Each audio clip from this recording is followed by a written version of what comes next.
very warm welcome, and my God, it is warm in this little room this afternoon, to a Podful of Saints, a preview of the 2022-23 season, plus also a review of the friendlies. I just realised my laptop's not plugged in, so that's going to cut out in a minute. Right, we look back on the friendlies. It was myself, David Tavener, and Lee Woods smiling away there. Afternoon, Lee. Afternoon, Dave. Afternoon, Jacob. Good afternoon, everybody. Yes, good afternoon, Jake. Jake Ellacott sitting over there somewhere. Hello, Dave. Hello, Lee. Hello, everyone. I can't believe we're here already. Oh, only feels like yesterday last season ended.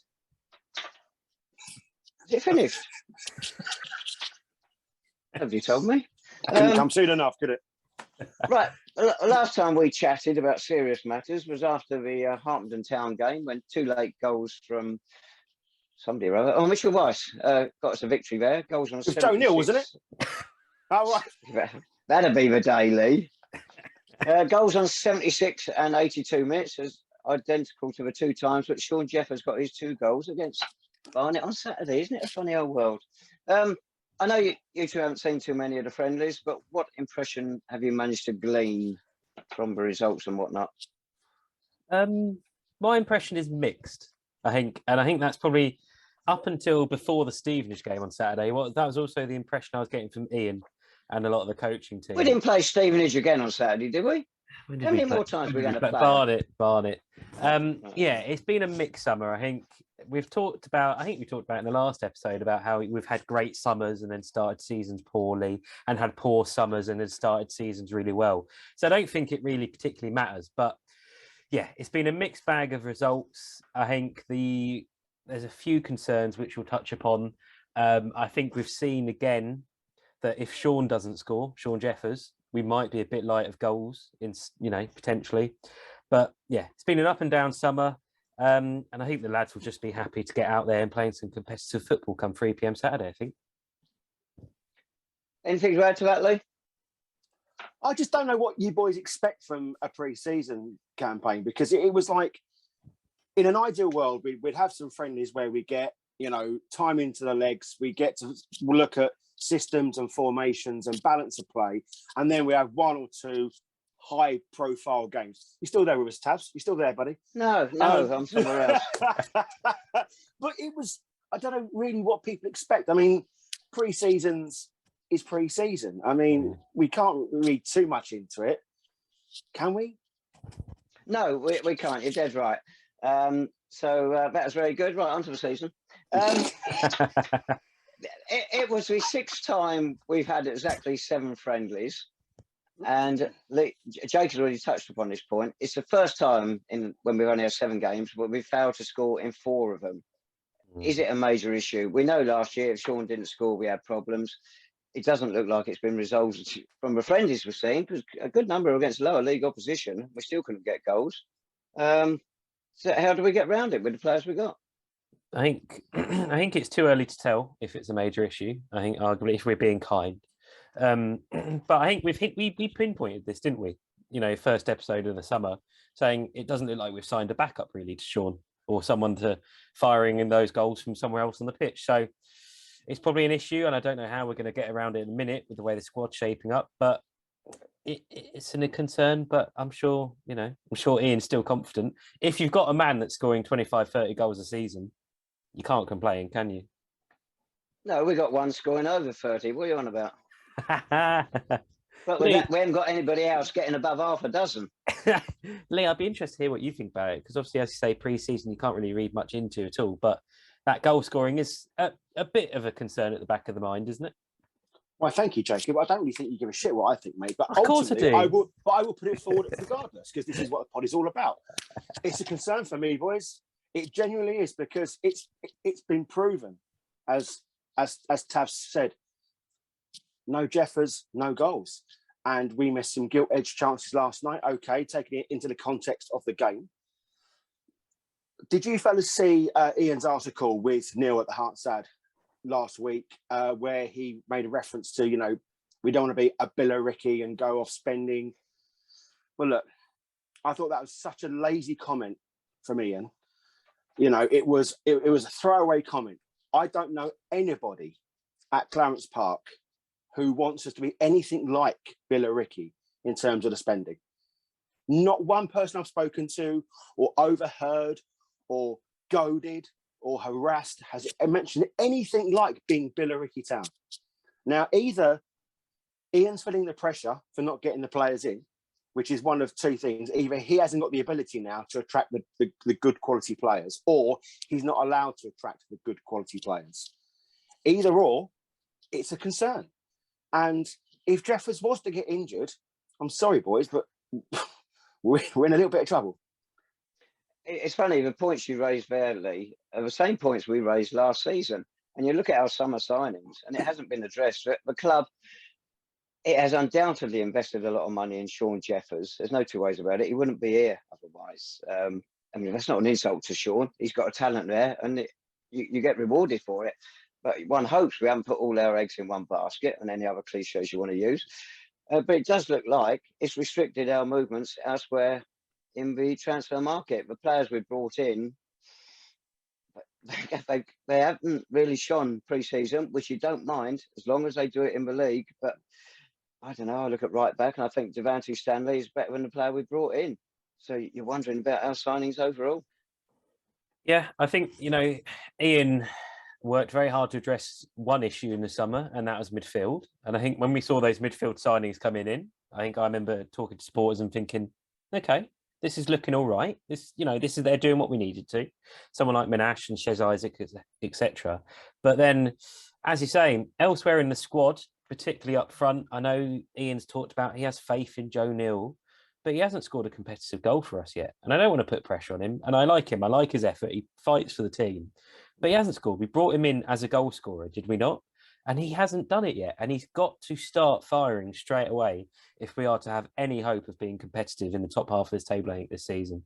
Because as we say, if Sean gets injured, gets a knock, gets a suspension, anything happens, the goals just dry up. And as you say, Dave, I think it's not just striking. I think there's other areas in the squad that need addressing. So, yeah, I think Ian did well to address the main issue in midfield, but other parts of the team feel like they've been very much sort of forgotten about at the minute. Mitchell Weiss, good player for the squad, for the team, of the team. But we need more goals from him. So do we push him further up to take the weight alongside Sean? Well, they tried it, because they tried it. Yeah, but they tried it, and they tried pushing Banton a bit further forward. They made Jeffers come deep and have their runners overlapping on him to create almost a 3 when we were counter-attacking. And it worked to a degree, but ultimately, I think Jake's put it spot on there. The fact that there isn't the quality available at the minute. Joe Neal, I think this is going to be a very important 2 or 3 months for him. Because if he doesn't pull it off, then I reckon he'll be joining the ranks of Biggleswade or Hendon very, very shortly after into the autumn. One thing I will say, though, boys, is that I still think we'll be competitive. We've got a very good squad. We've got a very useful squad. We haven't got a load of standout key players, which I think is the major concern for me. I think Ian Ridley touched upon it in one of the previous pods. The chairman's his perfect scenario would be to be competitive all season long without really even sort of going up. And I think that's where we're going to be. I think Ian has been excellent with Joe Neal. He's really given him a run this season. He's really given him a chance. The only goal he's got is from a penalty, unfortunately. He needs to fire quickly because we can't carry him, unfortunately. He's got to get goals now. He's got to grow up into this league and be that player. I'm not convinced we are competitive, Lee. I don't see these signings as really strengthening our squad from what we've seen of them, which may be unfair in friendlies. I don't see it any stronger than last season. And we know, apart from a spell early last season, we weren't very competitive. Our record was pretty poor. And at the moment, it's hard to be optimistic for us really pushing on this season to get a decent position. It's pre-season, Tabs. We're always optimistic to a certain level, fella. It's just when it all comes crashing down in sort of October time. No, but I disagree, because we've got some good players, and okay, we may lose games of football, but we'll be competitive about it. And you can't. This all now falls on Ian's lap. Okay, these are all his players. Okay, and he is the man in the know. He's got contacts coming out of your ears. He's working with a director of football. Whether that's a help or a hindrance, we'll soon find out. But there is an improvement in terms of he's changed the way we're playing. He's going to make us hard to beat. He's packing the midfield. Unfortunately, it's the goals that is going to be a concern for us. Devante coming back, I thought he had an excellent game against Arsenal in the second half. His quality of delivery is absolutely fantastic. And to have him back, even in the fold at this stage of the season, is a massive, massive win for us. Signing Jeffers is almost like signing a whole new player anyway. But it can't all be on his shoulders, Dave. And as you say, Joe Neal and others as well. You know, you've got to be looking at getting 15 goals from Banton. You've got to be another 15 from Vice. You know, these runners from the midfield, Akinola's got to be chipping in with it, you know. And at the minute, there's nothing to suggest we're going to set the league alight. But I will say, I reckon we will still be competitive. Have we got any news on Romeo Akinola? He was down the park on Saturday. If he was there last night, I didn't see him. Still coming back from his injury, I believe. So yeah, how far away is what I mean? I presume that if he's not in the squad for any of the friendlies, I think he's still a little bit away, probably another month, I guess, at least. You have to suspect, because I don't think he's really taken much at all in pre-season. Maybe a bit of fitness training if he can do that. But, you know, he's another one that's, you know, struggled. And then I think we have to mention Liam Soul, the other winger in the squad, or one of the wingers in the squad.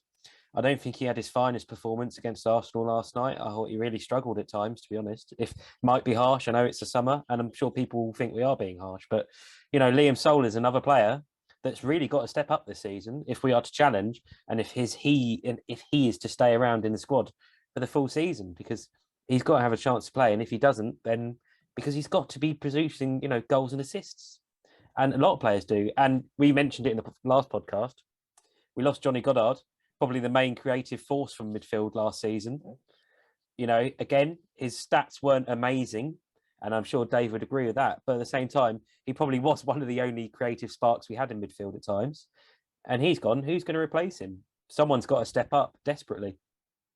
You mentioned the wingers there.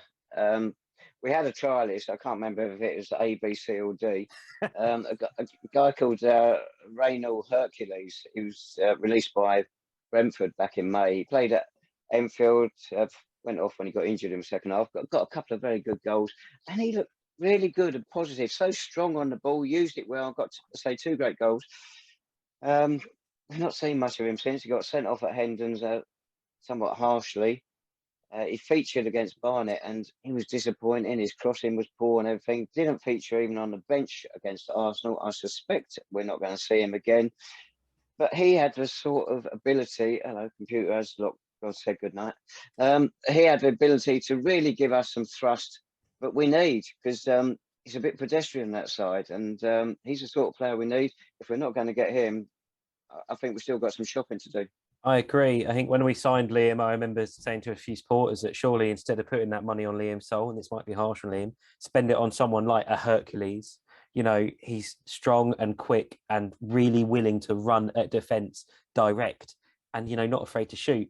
I think it's a shame now. I was told last night that he's not coming back now, that Ian's pretty much said no to the trialists that he's had on apart from the keeper who featured second half last night. And it's a shame. And as you say, Dave, I think letting him go, obviously Ian didn't fancy him for whatever reason, but I think that could be one that we've missed. And as you say, we've still got to shop around, but the season starts in a few days. Why not get these lads embedded in the squad, signed up and playing? Mind you, Hercules didn't help himself by not turning up for training last Thursday. Exactly. The goalkeeper is Loris. Oh, no. Why give me a French name? I struggle with the English ones. Loris Marcy Main, something like that, from Crawley Green, but he has played for some French clubs as well. Ian likes him, but he got a bit caught out for that goal against Arsenal, didn't he? It's great finish. I like him, to be fair. He's quite commanding, and his distribution is fantastic. It really is. But yeah, he got caught out for an absolute worldie last night. He won't want to be seeing that again, will he? But no, it's a good addition to the side. Yeah. Of course, you don't want your goalkeeper just sitting on the bench all the season, not getting any games. So it always has been a problem, a second choice goalkeeper, a backup one. So we'll try again to solve that problem. Although, you know, anyway, but sorry, to say, you know, last season we had the issue with Johnson, didn't he? He got injured We have was it Boyce Clark come in? Was it? And to be honest, the form was pretty poor during that spell. So even if we have someone sitting in and around the squad going out on loan and coming back, but at least if it's someone that's used to playing with our defenders, if Johnson gets injured, hopefully not, I think that would be an improvement on instead of an emergency loan. Well, I think this guy could actually put some pressure on MJ, rather than everyone just assume he's going to be number one. As long as nobody shoots from 60 yards away, he looks as though he's going to be quite useful. That's no bad thing, is it? I don't think. Going back to the friendlies, though, they were pretty poor, but we have ended them on a bit of a high. The Barnet performance was okay. And last night against Arsenal, we certainly ended very strongly, and we had some good spells in it. I know it's their under 5 team or whatever it was. But it was 2 encouraging performances to end it and to go into the season with. Yeah, I think that Barnet game especially was really quite desperately needed. After Kings Langley and Hendon listening to Ian talk, he wasn't happy at all, was he? He was really quite displeased with how things were going, I think, on the pitch and squad-wise. And I think especially, we talked about it all last season, but our defending from set pieces, it's still a major issue. And I don't know how that is still a major issue. But yeah, I think that Barnet result was much needed. And Arsenal last night, as Lee said, we missed some really good chances last night, really. Great crowd, great evening, and probably had the chances to win it. But, you know, plenty of positives from both. And I think, you know, it's much needed going into Chelmsford. Last season, the average down the park, over 1,300. Excellent. The best I've known in the 2 years I've been going. 2,600 last night. I think one of them was an Arsenal supporter. It's a terrific turnout, isn't it? It's fantastic. And that game was solely arranged to boost the coffers of the club.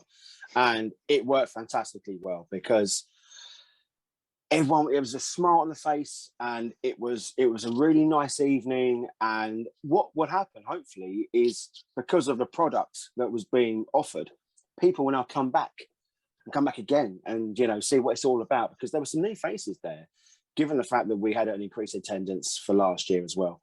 Everyone had a good time. It was a pleasure to be there last night because the atmosphere was great. And as you say, Dave, we played some nice stuff, mate. You know, first sort of 25 minutes, and then obviously the latter sort of quarter of the game itself, Arsenal put us under pressure, start the second half. But I think we ended the game really, really well. And there was some spirited performance from the Saints, and hopefully that will take us kicking into the Chelmsford game. There were a lot of new faces. You're right there, Lee. Unfortunately, they had red and white shirts on.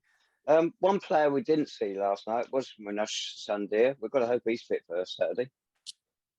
I don't think he'll be fit for Saturday. I think it might be the game after that. What is it, Oxford City on the 13th?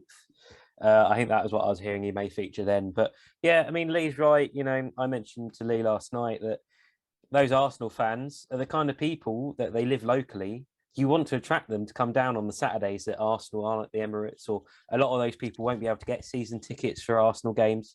You want to attract them down to Clarence Park because they're all money in the coffers. They're all support behind the club, aren't they?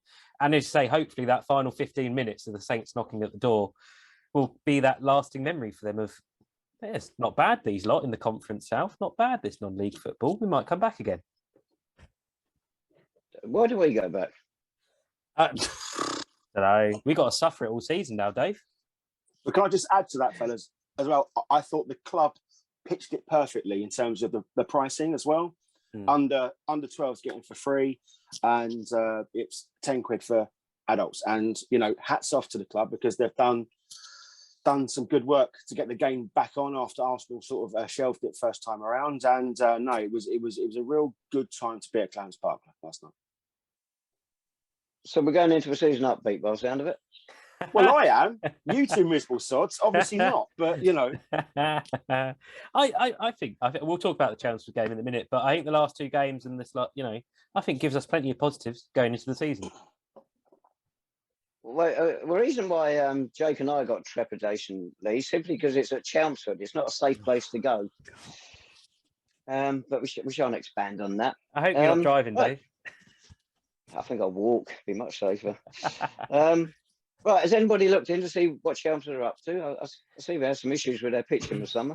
Yeah, they have, haven't they? One or two, yeah. they seem to. It doesn't all seem to be going particularly well. What's the ground called these days down there, Dave? Is it still Melbourne Park? Well, when I started going, it was New Little Street, but I think they've moved from there. Never heard of Yeah, it. they had donkeys on the bloody pitch they made. Like I knew you were going. Yeah, there seems to be a bit of tension between the owners and the fans there, and some fans don't want to go and boycott games, and some fans are withdrawing voluntary services, etc. So it seems to be a few issues. This sounds familiar. Yeah. And as you say, issues with the pitch, and is it Robbie Simpson they've got in charge there? And had a mixed pre-season, and listening to one of his interviews a few weeks ago, he was lamenting the loss of players like Ches Isaac, etc. Of course, he comes to the Saints. So it doesn't all seem to be rosy down there. So it's all perfectly set up for 4-0 Chelmsford now, isn't it? Now we've said all that. They've still got some good players. I mean, there's Gregory still there. Simeon Jackson still banging them in as well. Yeah. You know, you've got to be very, very wary about any side. And you talk about us being competitive. Well, I did, Dave. You didn't. The fact is, the league's got tougher. The league's got tougher. Yeah. What do you base that on, Lee? Well, just, you know, it's 4 down now, so there's going to be more. There's been more pressure. You've seen the quality of signings as well that some of the big boys have made, and you know, I just feel as though we're lacking behind, and we're being very, I don't know, reactionary in terms of everyone else's dealings. You know, and it's just we're not taking the initiative and making a statement by the sort of quality of players we want to sign. And I just feel we're going to get left behind and struggling. And I don't want. We need a good start. And I feel as though if we can get something at Chelmsford, that could be what we sort of need. Yeah, I think because following Saturday's tough. Yeah, following Saturday's tough. Oxford City down the park. They were dark horses last few years, and they'll be dark horses again. But you can bet your bottom dollar they're going to be up there. Yeah, and Hungerford the game after that, and Hungerford are no mugs, are they? We had some tough games against them last season. They've lost Ryan Seeger, haven't they? They have, but then, you know, Hungerford always seem to have 1 or 2 players that just pop up and are amazing for them.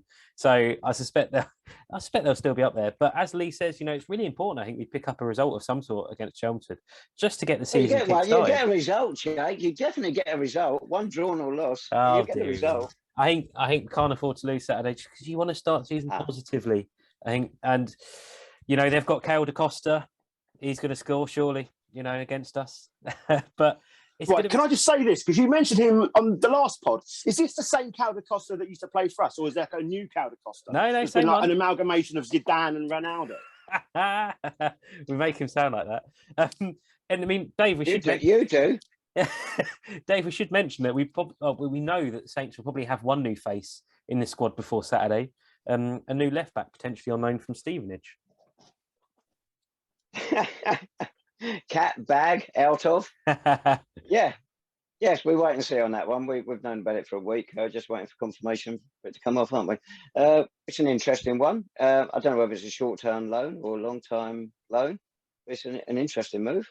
Is this a Podful exclusive here, fellas? Has Jake just dropped you right in the shit here, Tabs? I don't think Probably, so, no. Yeah. No, I don't think so, because I think a few other people have been mentioning it on social media. So I think, it's, yeah. And I didn't get that from Dave either, to be fair, so it's not his fault. For once. Funny thing also, it hasn't come from within the club. It's come from outside the club. Anyway, it hasn't come off yet, so we obviously won't mention a word about it. Random editing the pod. Yeah. Right, we mentioned Oxford City earlier. They're one of these stupid clubs that's rebranded their ground, giving it a new name. Right, we know where clubs do it. It's Wonga, get some money in. You can understand that. Clubs have got to make money, strengthen their squads, splash it around like we have. So what do we make of it? What's it called now? The mozzarella fellas at Clarence Park. Except the Clarence Park is missing on top of the main stand.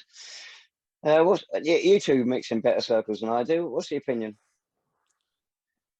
Not complimentary, I have to say. But you spoke about the sign on the stand. No one can see it other than those sort of, arty drone shots that they get to build up big games. And obviously they've now covered sacrilegiously covered the cola stand signs with the mozzarella fellas branding. But obviously, once people are standing in front of it, you can't see that either. And then you've got the sign up the side of the clubhouse facing onto the train track, which no one's going to see. So they've done an amazing job in terms of the branding. One thing I would say is that, as you, Dave, reiterated there, mate, if it's good money for the club, that's fine. We're all still going to call it Clarence Park, as long as it is good money for the club.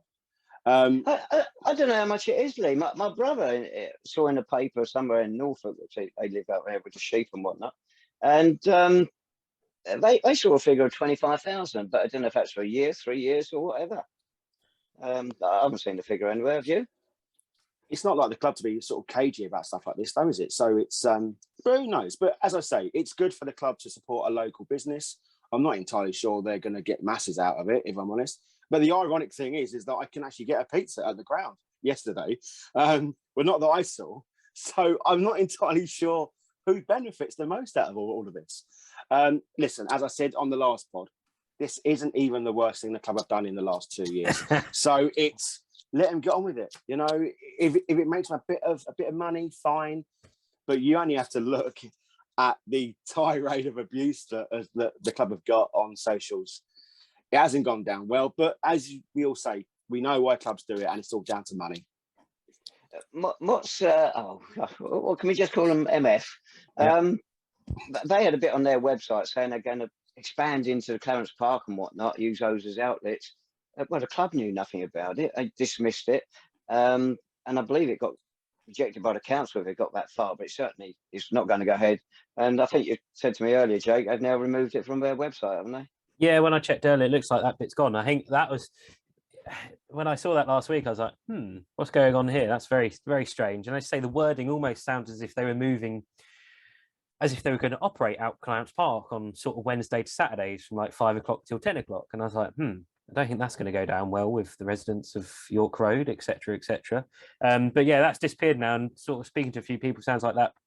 Don't know what happened there. But as you say, I think I'm not a fan of the branding. It'll always be Clarence Park to me. I'm disappointed that the massive sign doesn't say it Clarence Park, given that's the full name. Speaking to some people in the club again, you know, I don't know if that was a mistake or not. But as Lee says, you can see the amount of feedback on social media from Saints fans, but also a lot of people that are non-Saints fans, a lot of just general football fans saying, what is this? Oh my God, what have they done? This is unbelievable. I think they've classed it as bants, haven't they? Yes, bants. And I listened to a football podcast, quite a big one, called the Football Cliches podcast, and it was on their feed today, and they did an episode. It went down well, didn't it? They mentioned it, and they basically they basically said, like, where's the shame in it all? They can't believe what football's become. So, you know, that's clearly gone down well. But, you know, bad publicity, you know, it's all publicity at the end of the day, isn't it? So that's what mozzarella fillers Oh my God, you've been drinking from the Levy Kool-Aid, haven't you? Oh my Lord. But I'm not a fan of it. And I think the most damning thing for me was my friends that are not Saints fans, that are sort of people you'd want to come down to Clarence Park every other now and again, sort of messaging me going, what have you done? This is absolutely hilarious. Why? That just looks absolutely ridiculous, doesn't it? And I couldn't argue with it. And, you know, I don't agree with the name. It'll always be Clarence Park. And that's it. It will be. When you sell the name of your ground, you're almost selling your soul. That's what it feels like. But to genuine supporters who have been coming longer than 10 minutes, including Jake even, it will be Clarence Park. And in our eyes, it always will be. It doesn't matter who sponsors it. And we've got to thank them for investing in the club. I mean, that's good. Yeah. But we just don't like them taking our name. Clarence Park away. Like Lee said, it's a local business, isn't it? And, you know, we've often implored the Saints to get more involved in the business community in Scotland, and they've done that. And I think the one thing I will say about last night, the name certainly wasn't shoved down our throats, was it? And going on the match day experience. So that is one thing. Match day experience. Yeah, but a match day experience is what you make it, guys, isn't it? Yeah. I mean, in terms of... No. Oh God! The club is destroying it, Lee. Because at half time, I was talking to people I hadn't seen for 3 years because I hadn't come since before COVID. Mick and Emilio chatting away to them, and you just get drowned out. It's not. You call it music if you want to, But if you want to hear music, you go to a gig. If you want to go to football, to watch football and talk football, you go to the MF at Clarence Park. You go to any football ground like that and you talk football. If you're getting drowned out, that cannot be right. No, go to a gig if you want to hear music.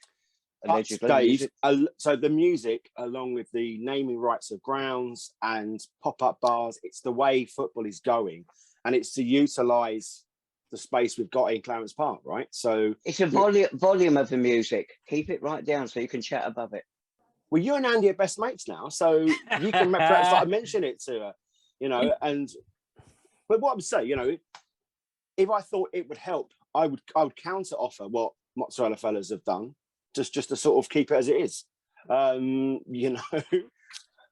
But it doesn't matter. I mean, you know, if it upsets you, then you probably, you know, should be looking a bit harder about, you know, the way you live your life. To be honest with you, because you're going there, like, it's part of the experience. The match day is talking to people about whatever, football mainly. And if you're getting drowned out, that shouldn't happen. And we had a goal disallowed last night. We still had to put up with 20 seconds of that racket. And they just made Johnny, fools though. of themselves. That's Johnny. Let's just blame it all on Johnny straight away. That was very funny. There's quite a few people looking around, quite a few Arsenal fans thinking, why is the music still playing? The flag's been up for about 25 minutes. Yeah, no, I do get what you mean, Dave. And interestingly, I had the opposite, actually. Walking around parts of the ground last night, could barely hear anything. So I don't know if the sound system's a bit all over the place in a minute, but I think, you know, talk about that match day experience. I think we should compliment the club on the new bar. Well, I say new bar, refurbished bar, the Clubhouse. Anyone that doesn't go up there, I think it's definitely worth going up there now. They've done a really quite good job with it, I would say. I think surpassed expectations of most supporters over the summer. I think it's those sort of things that the club really does need to focus on, because it's that sort of stuff that makes people want to come back every now and again. It's really good. I believe all the credit for that goes to the head of media, Andy Hippisley, and the photographer, Harry Will. One day I'll remember his surname. They put a lot of time and effort into that. And one wall, we got a montage of those photos from 1921 up to last December or November, whatever it was, is excellent. The decor, they got blue and gold, it is subtle. It is really nicely done up there. And yes, totally agree with you. They ought to be congratulated on that. And also, these last two friendlies, they've shown them live in the Clubhouse. Well, live while the game's on, obviously live. So we can get rid of those temporary stands now, because whenever it starts raining, everybody can rush up to the bar. Yeah, no more missing goals while queuing at the bar. I think the only comments, I think, for me last night was the queuing last night. I know it's a big crowd. Always be there. Yeah, I know, but there was quite a bit of queuing, and I think hopefully that'll be worked on. But otherwise, very good. And I think we should mention this partnership with Mad Squirrel. I know, Dave, you're not a drinker at all, but the partnership with Mad Squirrel, again, I think it's definitely a positive. Could you imagine how angry he would be if he did drink? I know. And that's outrageous. And we've got our fancy coffee up there as well, haven't we, Lee? You know, I think that's what we need. Yeah. That's what we need. Exactly. But it's what non-league's all about, mate. Yeah, I was up there this afternoon in the bar, and I got a nice price list now, proper price list, and there's no J2O on it. I mean, what's the world coming to? I mean, first of all, Dave, did you break in? Because what are you doing there this afternoon? I mean, that's very suspicious. Top secret. Top secret. But he's in now, mate. He's in a circle. Yeah, he's in it. But I think what pleased me was the references to the history of the club, which over the last 2 years, it almost felt like the club at times was willing to sort of blank over and forget. So it was really good to see that in the bar. And that's the main thing for me, is this football club did exist before 2020. We've got a lot of history should be proud of, and new fans should really embrace that history, because that is why we're such a great club. Oh, here we go. The credit for that. The credit for that goes to those two again, Andy and Will. Well done, boys. Well done. Isn't it refreshing, though, to have someone at the club who's willing to listen to supporters and they maybe embrace our past, as well as looking forward to the future? Although one thing I would say is that Ian's not going to go anywhere anytime soon. They've got a massive, I mean, a good quarter of it is this massive mug just staring at us. I mean, it's going to be quite costly, you know, to redo that over if they mug him off halfway through the season. Isn't it incredible? He hasn't got branded club gear on either. He's got his favourite granddad jumper on. Sorry, Ian. Can we edit that out? Oh dear. But it's that sort of match day stuff, isn't it, that we want fans to come back and enjoy. So that's really good. And obviously there's some other bits of the ground be done. I think they're putting in some sort of fan zone down towards where the murals were or are. I don't know if they are still there. So we'll see what that looks like soon. What's a fan zone? Pitch side? I don't know. I presume it's got another bar. Maybe it's where that Mad Squirrel van was last night. That I think our friend of the podcast, Lewis Wynn, spent approximately 30 minutes in a Q4 just going round and round and round. So long that he'd actually forgotten his own order by the time he'd got to the front. So, but yeah, we'll see what that looks like in a few weeks, I guess. Good. Okay. See, we can be positive.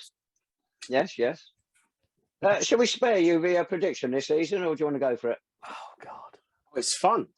It's fun. No, go for it then. Go for it then. Right, I'll tell you what.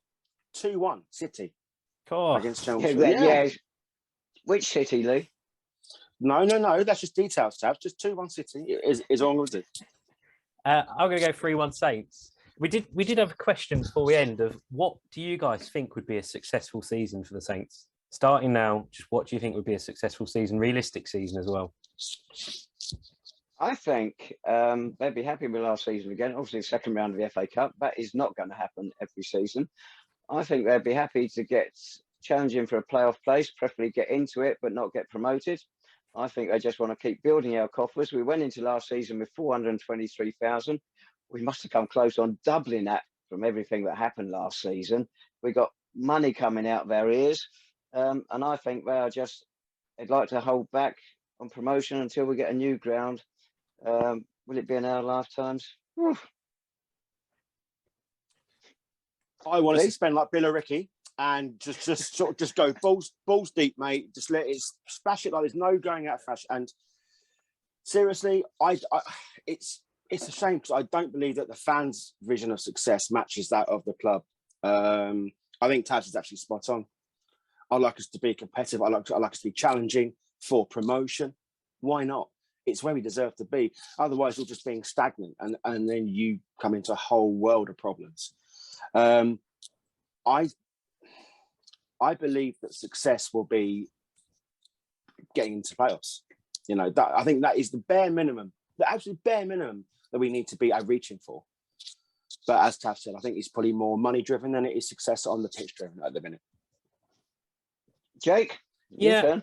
I think I'd echo those. I think you've got to be looking at the top 7 again, haven't you? Even with the strengthened league. So we'll see about that. It's interesting with the cup you mentioned, Dave. You know, if we get knocked out in the second or third qualifying round, I think that'll definitely be a bit make things a little bit tougher. So obviously the Saints will want a cup run, but you know, the luck of the draw, you just never know. And you know, last season we were lucky to get through to the second round, really.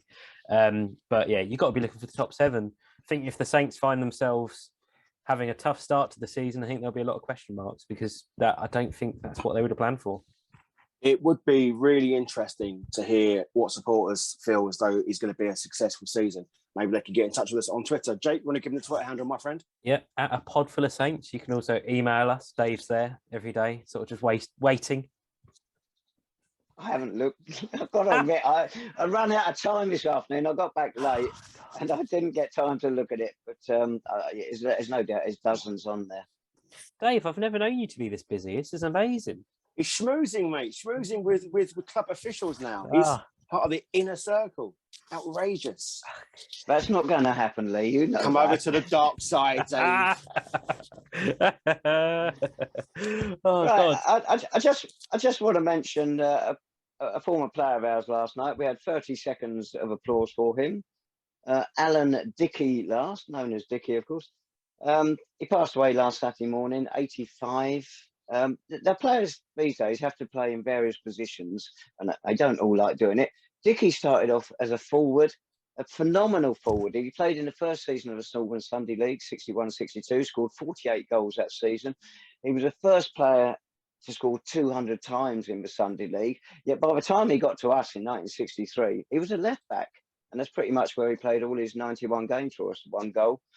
Went back to Sunday League. Well, carried on playing Sunday League while he was with us because you could do it in those days. You can't now. And it was everyone who's knew him has got kind words to say about him as a player and as a person. That's it. He's fondly remembered at Clarence Park. He was a gooner. He was an Arsenal fan. So chatting to him before every game, he enjoyed doing, and it's appropriate that we were able to do that little tribute to him last night. Yeah, well said, Dave. Well said, mate. Yeah, absolutely great stuff. Brilliant. On that note, we shall be back next week, middle of the week. We're not sure which day yet, and celebrating our either 2-1 or 3-1 win. Well, 3 points in the bag. Come on, Saints. bring it on. Yeah, see you later, everyone. Bye-bye. Cheers.